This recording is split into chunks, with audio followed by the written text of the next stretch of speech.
100 kilo ஆட்டு தீவனம் தான் நம்ம ரெடி பண்ண போகிறோம். ஆட்டு தீவனம் வந்து ரெடி பண்ணுறதுக்கு வந்து மக்காசோளத்தை வந்து கரெக்டாக தூளாக இந்த பதத்துக்கு வந்து ஒரு 4-5 உடச்சிங்க ஃபுல்லாகவே. இந்த பதத்துக்கு வந்து எடுத்துங்க ஃபுல்லாகவே.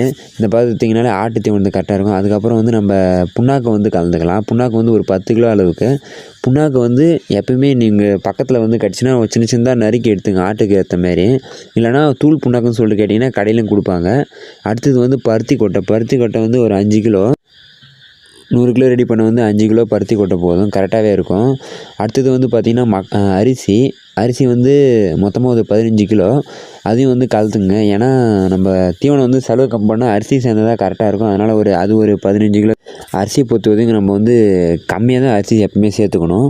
அரிசி வந்து நீங்கள் அதிகமாக சேர்த்திங்கன்னா ஆடுக்கு வந்து வயிறு கோளாறு வந்து ஜீரணம் ஆகாமல் போயிடும். அதனால் வந்து அரிசியை வந்து எப்பவுமே கம்மியாகவே சேர்த்துக்குங்க. 100 கிலோவுக்கு வந்து இதே கரெக்டாக இருக்கும். அடுத்தது வந்து முறுக்கு தீவனம். இது வந்து நீங்கள்